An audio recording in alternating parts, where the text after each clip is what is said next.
Hear that? That's the sound of a patient whose health data is protected from a cyber attack. And that's the sound of a financial system that's digitally secured from bad actors. Right now, there's an invisible war being fought on a digital battlefield that impacts what we do every day. That's why at Peraton, we do the can't be done to help protect the vital systems we rely on. Because if we don't, the alternative is unimaginable. Peraton.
Hi everyone, welcome to the Direct-to-Video Connoisseur. I'm Matt, and again, this week I am not joined by Jamie. She was called into work, and hopefully she's doing all right over there at work, because I know with the humidity, it can't be good. It can't be good. I'm not a fan myself. It's been rough here. We've been, my wife and I have been trying to camp out in the AC, so hopefully she's okay, but when she contacted me last night and mentioned it, I thought, well, what can I do for, an episode? Because she wanted to do maybe Thursday, but I couldn't do Thursday because I had to work, and I didn't want to leave the week hanging. So the previous part of this episode, I did Tekken 2 because, sequels are always good. If I've seen the first one and Jamie hasn't, we try to make this as little work as possible for us during the week. And so to try to tell Jamie, well, we're going to do a sequel, which you haven't seen the first part of, even if you don't need the first part, it's always kind of a pain. So I thought it's easier to do that sequel on a night when Jamie can't make it, and I've got to fill in, so that's why I did Tekken 2 for the previous one. But also, when it looked like I was going to go solo tonight, I asked my beautiful wife, Jen, I said, would you like to watch something maybe that we could discuss, or, discuss here? And she mentioned Fatal Vision, a TV movie from the mid-'80s where Gary Cole stars as Jeffrey McDonald, the man who wiped out his family in 1970. Army captain, field surgeon, Green Beret, who was accused of killing his family. Right? He blamed the murders on a cult, a Manson-like cult. When it turned out, in fact, that he had done the murders himself. He's actually still in the clink for those. He was finally convicted in '79. The year I was born. But so Jen mentioned that one, and I thought, hey, that's a great idea. And I was, it also worked itself out that, because I sometimes have, I can't really fill a full hour talking one movie. Why not do a couple? So Jen is actually in the room listening. You might be able to hear. She's got the 80s music choice. I know I finished the last part with the Hooters playing in the background, which is one of my favorites. But so Fatal Vision, for me, when I think of the 80s TV movie, and even in the 70s, of course I'm too young to remember the 70s TV movie, but a lot of those 70s TV movies would play again in the 80s. Think about films like Terror Among Us with Don Meredith, and the films like that you would see that were aired originally in the 70s, but they would play like Saturday afternoons or Sunday afternoons in the 80s and 90s. I always remember those, but I also remember in the 80s it was kind of event viewing for these TV movies that would happen. They'd air Sunday, Monday, Tuesday nights, or I think what was it? One of the channels had the Friday Night Mystery Movie, as I recall. But it was always event viewing, and so when Jen mentioned this one, I was excited to do it. It's got Karl Malden as the father-in-law, but also Gary Cole, a young Gary Cole as the killer, as Jeffrey McDonald. So really exciting, and of course it has other stars in it too. It had Andy Griffith as a kind of a bulldog attorney, U.S. attorney, which I have always been a fan of Andy Griffith when he's angry and ready to kick ass. I can remember a few Matlocks where he really got a little burr in his saddle, and he really I think there was one where I don't remember the woman's name. I think it's Cherie Johnson, the one who played Walker's girlfriend on Walker Texas Ranger. She was like the DA and Walker's girlfriend. I think she was kidnapped or something like that, and Andy Griffith was pissed, or Matlock was pissed. He was ready to out for blood. And in this film, he's definitely got an edge to him, which I like that. I like Andy Griffith with an edge. But Karl Malden, he's reunited with Eva Marie Saint, who you may remember the two of them were in On the Waterfront together, so they play they play the in-laws in this. But just a lot of really great names. Steve James, who is a favorite of the DTVC, he has a very short part in this, a small cameo. Speaking a few lines as a U.S. Marshal, he's telling the jurors, he's giving them instructions on how to act when they go into the murder scene. So it was great to see the late Steve James in there, someone we really love here at the DTVC. But yeah, so you've got a lot of people in this, and that was one thing that I always liked about those 80s TV movies, is that they always had big names.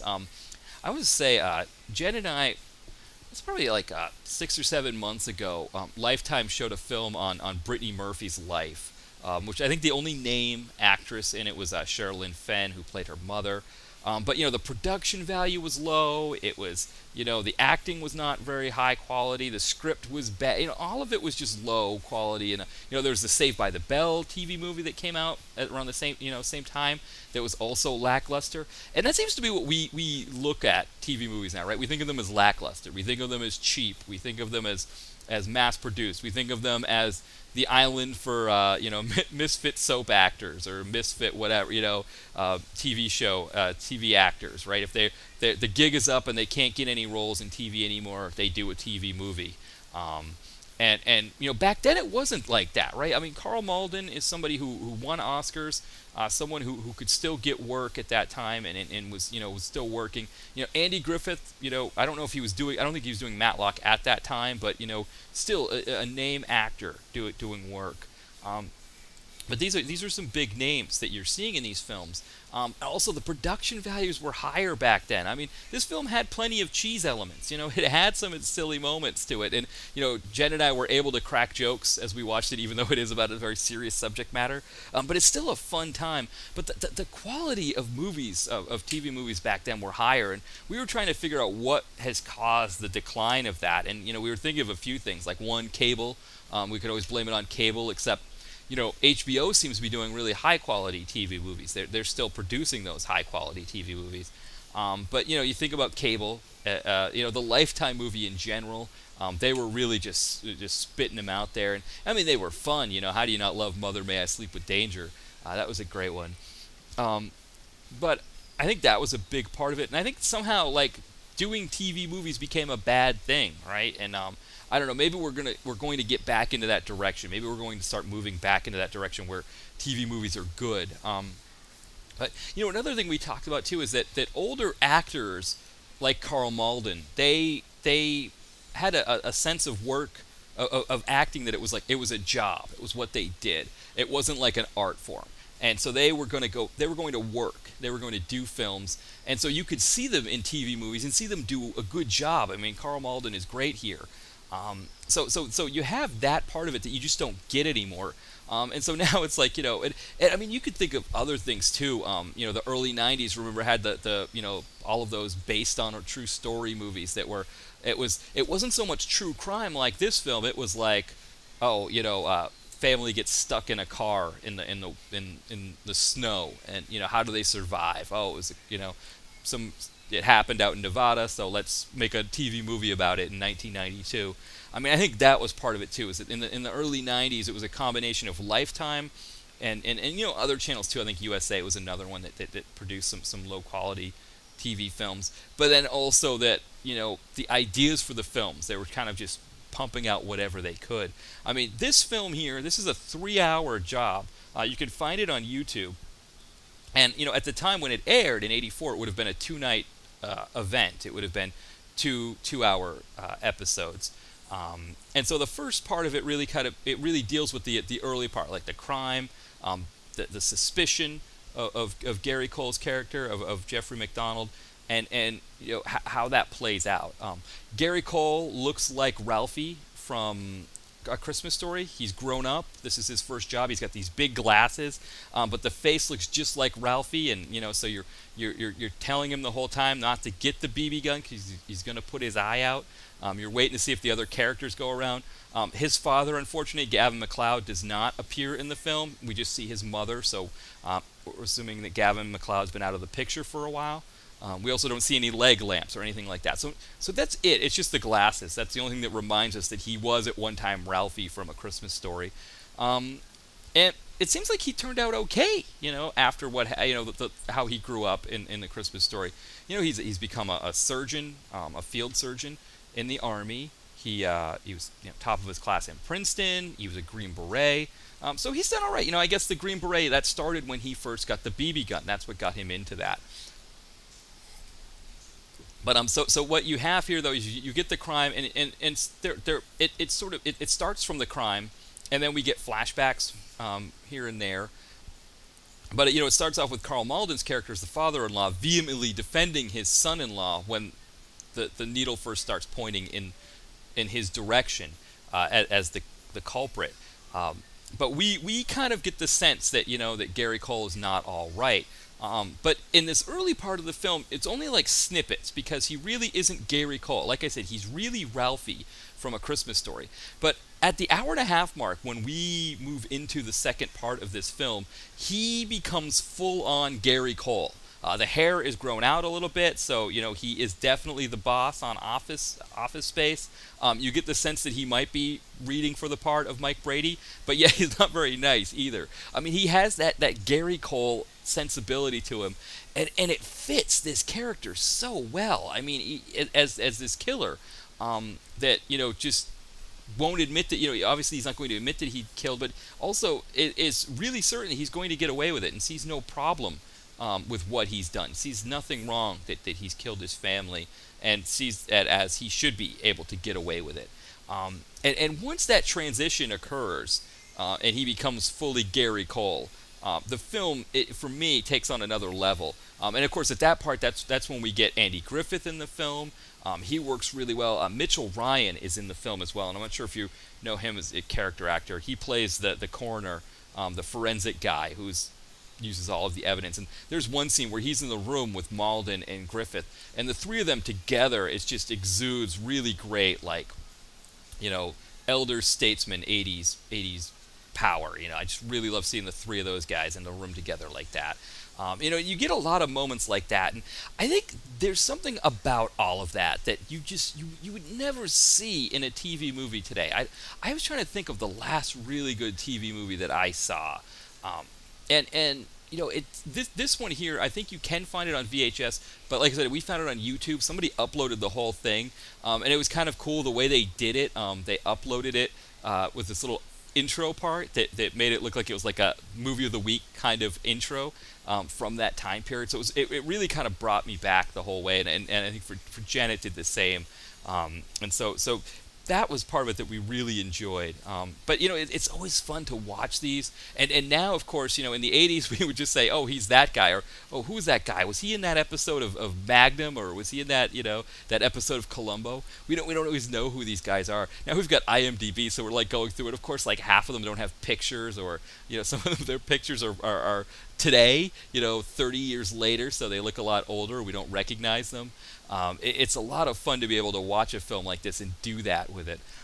So that's another part of it. And of course, being able to get it on YouTube. What we did is we hooked it up to the TV in the living room. We just hooked Jen's laptop up to the TV, just using the regular PC, monitor cable.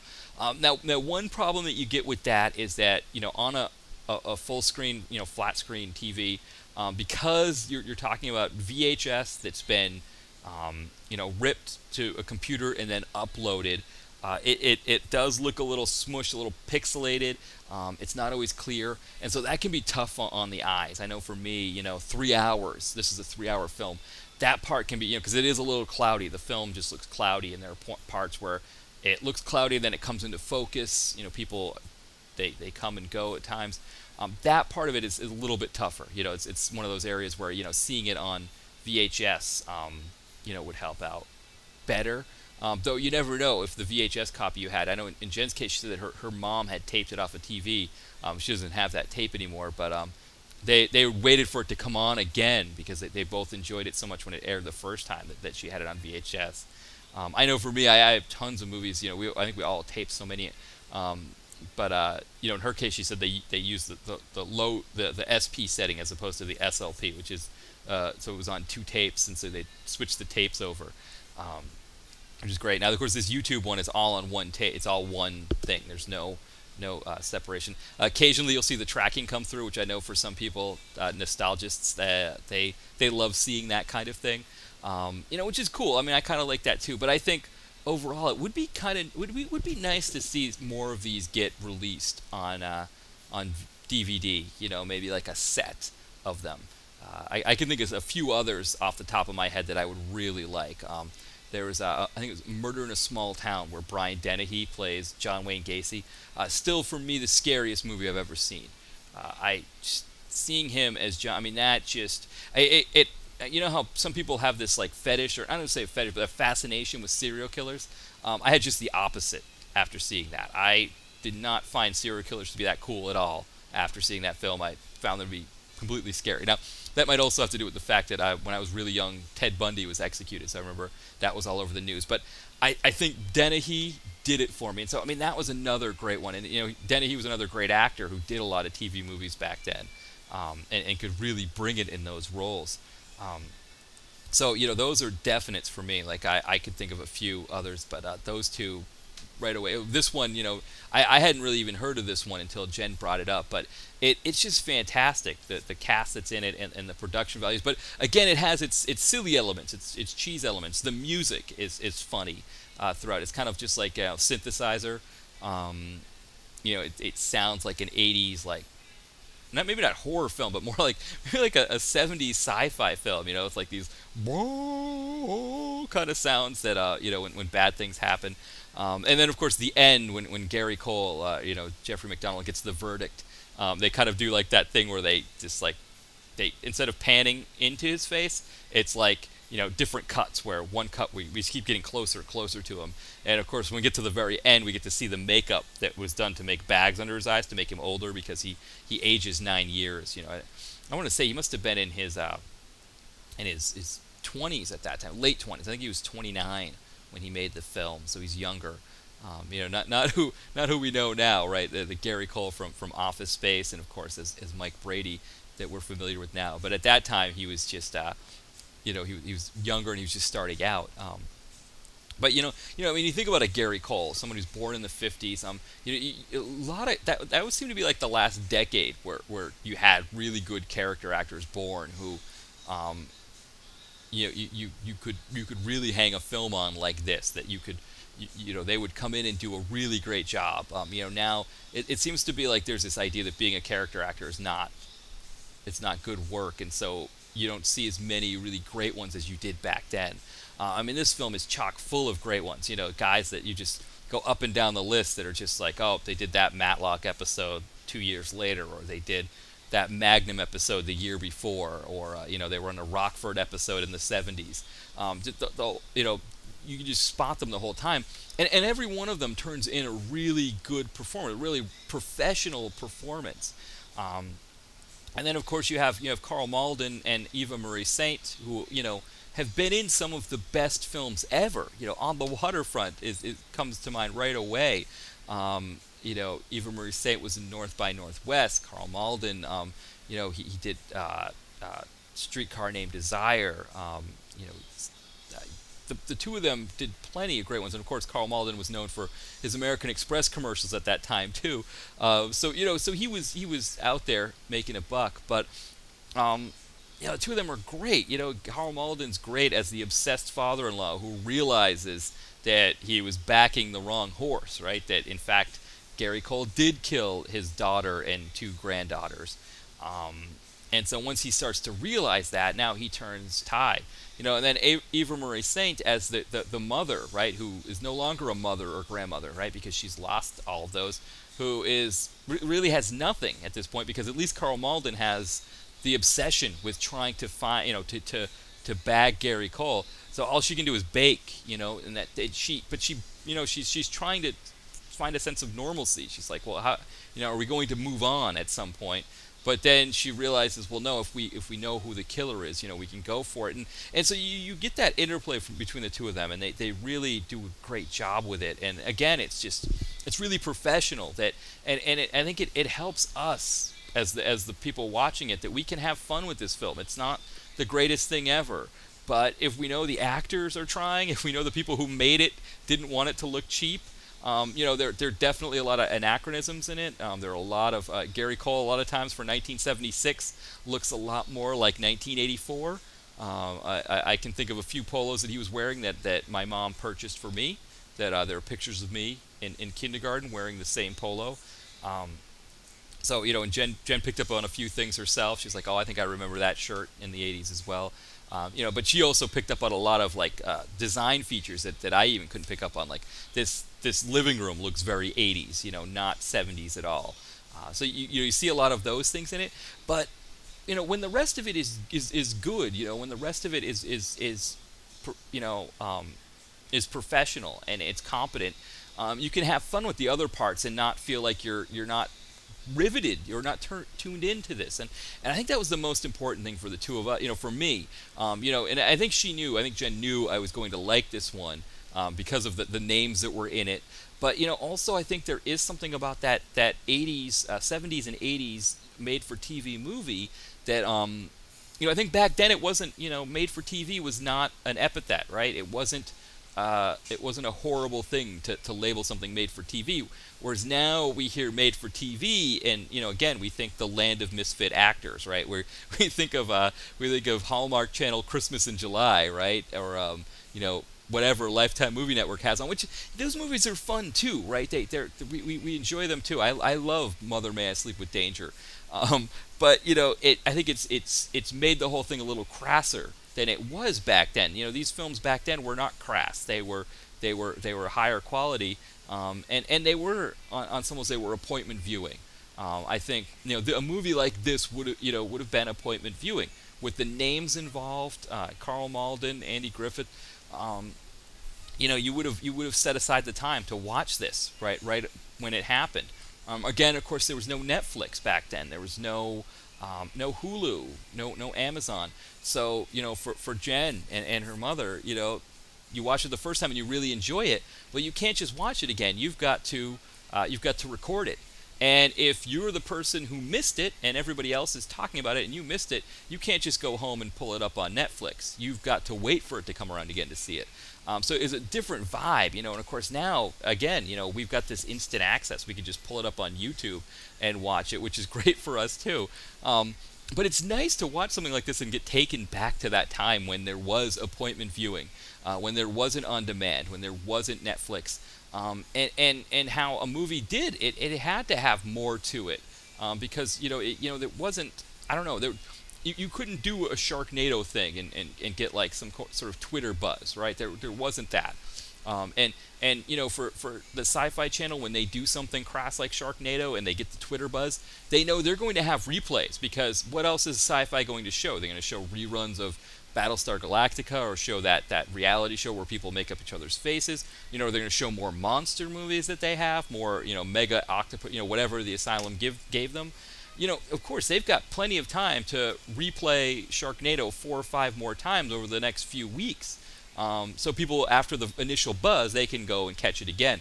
Also, people DVR these things, right? I'm not that you couldn't tape something back then either, but if you didn't know going into it that it was going to be good, then that was it. You missed it if everybody else watched it. So, all of that really played into it. And I think that's another reason why they were higher quality, because if there were only a few competitors out there, you needed to have the one that did it, and you needed to capture that audience that first time, because you only had one shot at it, at getting everybody in that first time.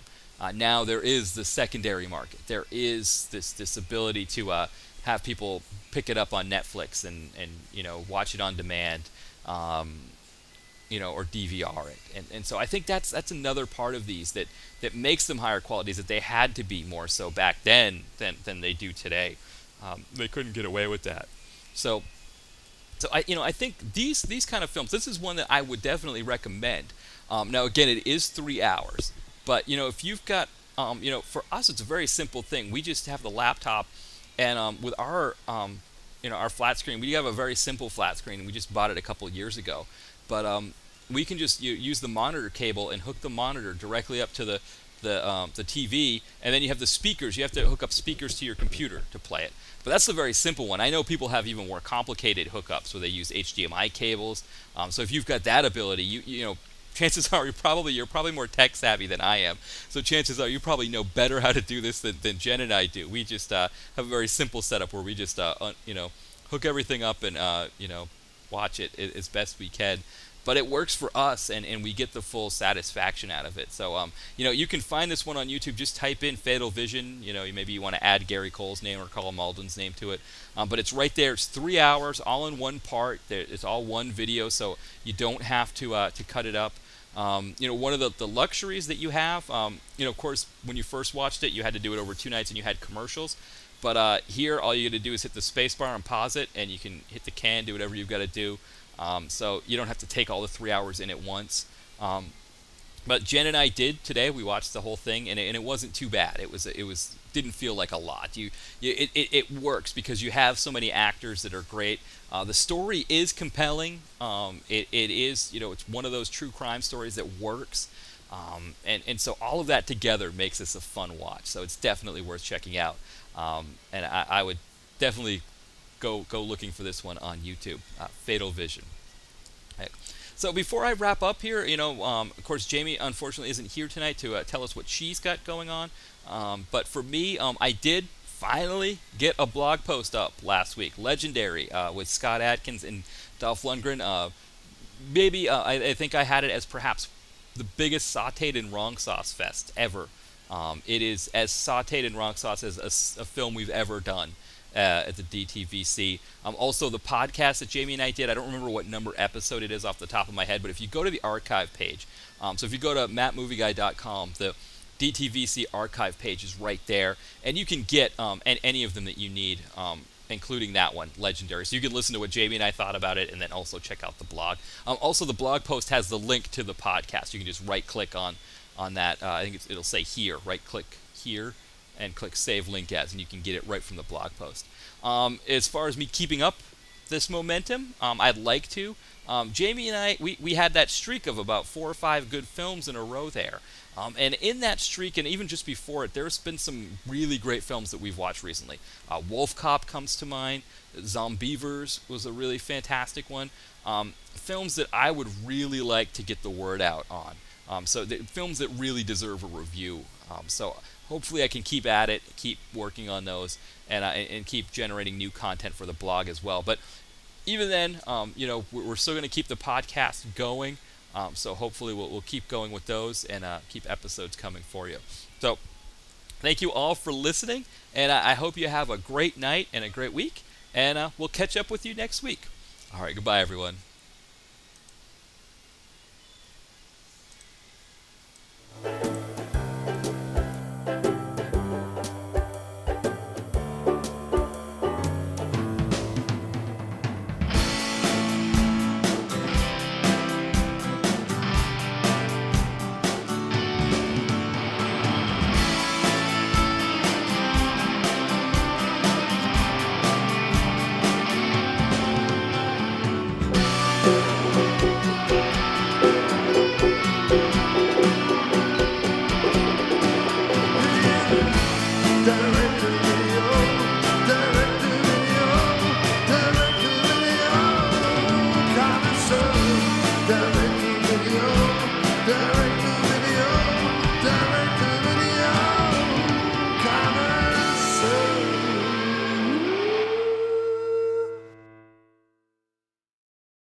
Mary redeemed a $50,000 cash prize playing Chumba Casino this year. I was only playing for fun, so winning this was a dream come true. Chumba Casino is America's #1 social casino experience. It's serious fun. With over 80 casino-style games to choose from, you too could win life-changing amounts of cash. Be like Mary. Log on to ChumbaCasino.com and give them a whirl. That's ChumbaCasino.com. No purchase necessary. Void where prohibited by law. 18+. Terms and conditions apply. See website for details. The voice in the preceding commercial was not the actual voice of a winner.